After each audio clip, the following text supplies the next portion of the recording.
Assalamualaikum warahmatullahi wabarakatuh. Nama saya Melina Alfiata Nafiah dari kelas 10D akan menceritakan tentang asal-usul penamaan Kabupaten Pati. Dahulu kala ada dua kadipaten. Yang pertama Kadipaten Paranggarudo, yang kedua Kadipaten Carangsoko.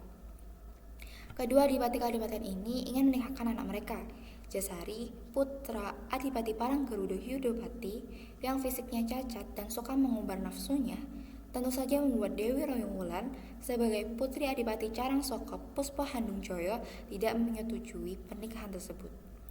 Karena tidak suka dengan pernikahan tersebut, Dewi Royong Wulan meminta diadakannya pagelaran wayang kulit yang dimainkan dalam Kisah Ponyono dan berpesan agar menceritakan cerita yang cocok dengan kisah hidupnya.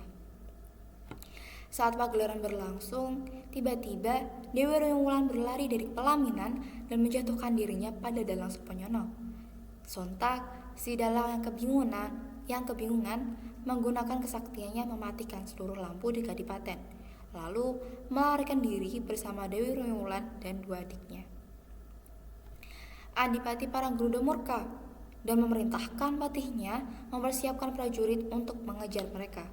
Prajurit-prajurit ini keluar masuk rumah warga dengan tidak sopan dan sangat kasar, sehingga Adipati Puspa Handungjoyo menjadi sangat marah. Dalang Soponyono dan kedua adiknya beserta Dewi Royong Wulan akhirnya sampai di Mojosemi. Setelah berkali-kali keluar masuk hutan dan terpapar teriknya panas matahari membuat mereka kehausan. Tak ada mata air saat itu, semua kering kerontang. Karena Dalang Kisah Ponyono tidak berani jika harus meminta air kepada warga karena mungkin akan bertemu pengejarnya, akhirnya ia memutuskan untuk mencuri semangka dan timun. Di saat yang sama, pemilik kebun yaitu adik dari Sukmoyono, Raden Kebangjoyo, mengamati semua gerak-geriknya. Sebenarnya, banyak warga yang melaporkan bahwa kebunnya seringkali dirusak oleh binatang. Dan betapa terkejutnya ia, ternyata yang mencuri buah di kebunnya adalah manusia. Setelah pertarungan yang cukup lama, Raden Kebangjoyo berhasil meringkus Soponyono. Karena tak enak hatinya, Dewi Royong Wulan yang saat itu bersembunyi di belakang pepohonan keluar dari persembunyiannya dan mencoba menghentikan Kebangjoyo. Kemudian Soponyono, Dewi Royong Wulan dan dua adik Soponyono dihadapkan kepada Pandawa Sukmoyono untuk dimintai penjelasan. Setelah berpanjang lebar menjelaskan keseluruhan hal-hal yang terjadi, Pandawa tidak tega menghukum mereka dan bersedia untuk menampung dan melindungi mereka.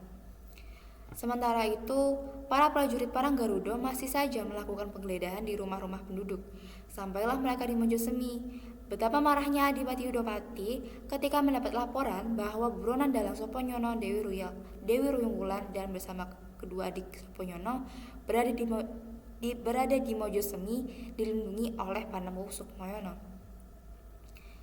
Tentu saja pertempuran besar terjadi. Pandawa Sukmoyono gugur dalam pertempuran itu. Sang adik yang mendengar kakaknya meninggal seketika mengamuk dan menghancurkan pasukan Paranggarudo dengan bantuan dari pasukan Carangsoko. Dewi Royong Wulan diberikan kepada Raden Kebangjoyo untuk diperistri karena berhasil mengalahkan Adipati Yudopati. Kemudian diangkat menjadi adipati setelah menggabungkan 3 kadipaten, yaitu Paranggarudo, Carangsoko, dan Mojosemi. Peleburan itu menciptakan kerukunan dari 3 kadipaten yang bertikai.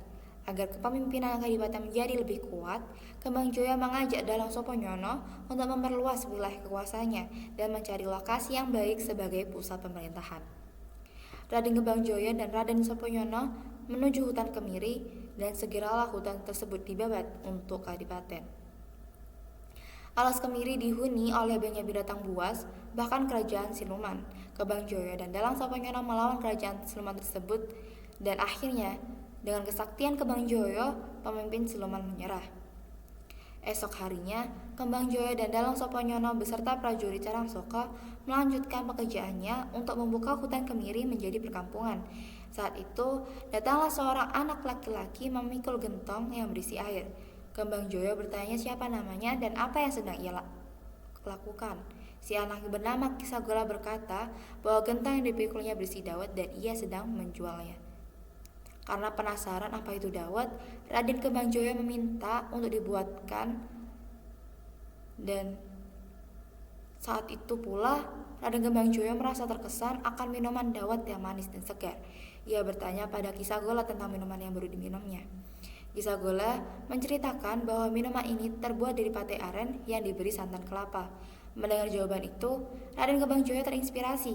Kelak, kalau pembukaan hutan ini selesai, akan diberi nama Kadipaten Pati Pesantenan.